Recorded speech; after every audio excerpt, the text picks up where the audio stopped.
Saya heran sekarang lihat imam-imam yang muda penghafal Quran. Senang betul dia panjang-panjang. Itu tidak diajarkan Nabi. Kata Nabi, kalau kau jadi imam, baca ringkas bacaanmu.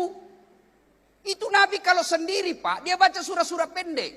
Kalau beliau imam, beliau baca surah pendek. Kalau sendiri, dia hatamkan 1 juz. Kalau sendiri.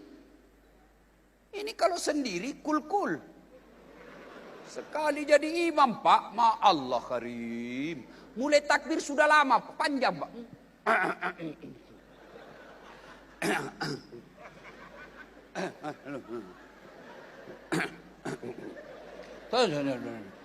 Apa lama betul?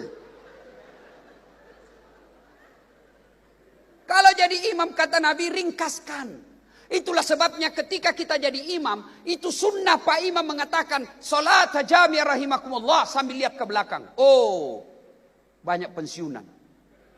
Jangan kau siksa orang tua. Ada kasihan orang tua setengah mati. Jatuh, remati lagi. Aduh. Naik lagi kepalanya, belum selesai. Oh, jatuh lah. Nah.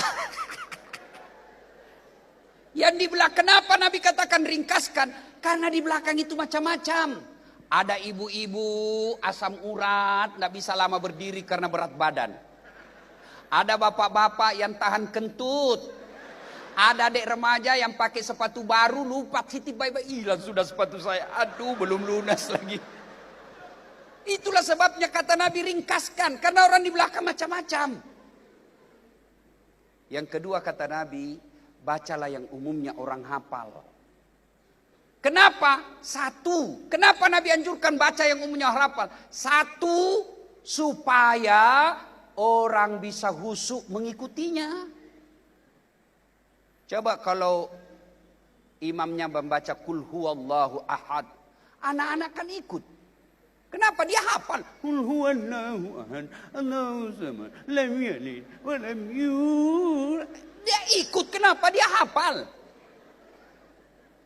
Tapi begitu imam membaca Al-Anfal ayat 5 sampai 80. Imam khusyuk dengan bacaannya, kita khusyuk dengan hayalan. Kita mau ikut, tidak dihafal. Kita mau ruku, belum selesai. Terpaksa kita baca semua pengumuman di dinding. Keadaan keuangan masjid, pemasukan 2.500.000,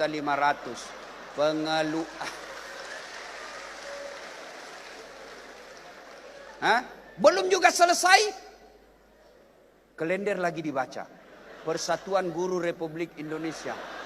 Belum juga selesai, baju lagi orang dibaca di depan kita, Pak. Caleg DPR RI nomor. La ilaha illallah. Siapa salah? Siapa salah? Imam. Itulah juga sebabnya ketika jadi imam, baca supaya orang bisa khusyuk ngikutin. Dan yang kedua, ketika kalian salah Pak Imam, ada yang bisa bantu. Coba kalau imam baca wadduha, salah, ada yang bisa bantu. Tapi begitu imam membaca Al-Anfal, salah, ya hadapi kesusahanmu sendiri. Bikin soal jawab sendiri. Kan biasa begitu. Ini wallahu alam, ini cerita, ini tidak tahu benar atau tidak. Ada anak santri penghafal Quran, pulang kampung dites hafalannya. Kaulah jadi imam nak. Imamlah dia, masjid tua tempatnya Pak. Begitulah jadi imam, tiba-tiba dia baca surah yang panjang. Dan agak dia saja yang hafal. Tiba-tiba ada cicak jatuh dekat telinganya. Stres dia Pak, kaget. Namanya orang kaget Bu, stres. Orang stres hilang hafalan. Dia lupa apa sambungannya. Dia ingat, lupa betul dia. Suasana hening dalam masjid. Tiba-tiba ini imam anak muda, dia bilang, tolong sambung di belakang. Dia bilang yang di belakang, saya juga tidak tahu.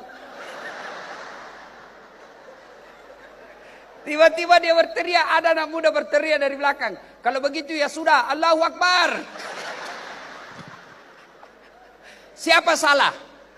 Siapa salah? Imam. Ini bukan cerita, saya ngalami waktu saya masih kecil di kampung. Sujud Pak Imam. Kenapa lama betul ini? Tidak seperti biasanya. Belum naik ke... lama betul kita sujud. Tiba-tiba ada kawan saya diangkat kepalanya. Teriak, hilang imam. Ternyata imam yang kita tunggu hilang di tempat Pak. Dia keluar dari samping. Kan masjid NU biasanya itu kan ada masjid, ada pintu keluar kan. Bubar sholat Pak. Bubar ditanya Pak Imam. Pak Imam, kenapa kau tinggalkan sahab? Saya kentut nak. Dia bilang, Pak Imam, lain kali kalau kau kentut, kasih naik kepala supaya kita lihat kau diganti. Dia bilang, sengaja nak, saya malu kau tahu. Siapa salah? Siapa salah? Siapa salah? Imam. Dalam fikih sholat jamaah diterjemahkan ke dalam berkehidupan bermasyarakat. Jadi makmum boleh siapa saja. Mau yang paling cerdas sampai orang goblok boleh jadi makmum. Tapi imam hati-hati. Kenapa? Karena kalau salah imam bubar jamaah.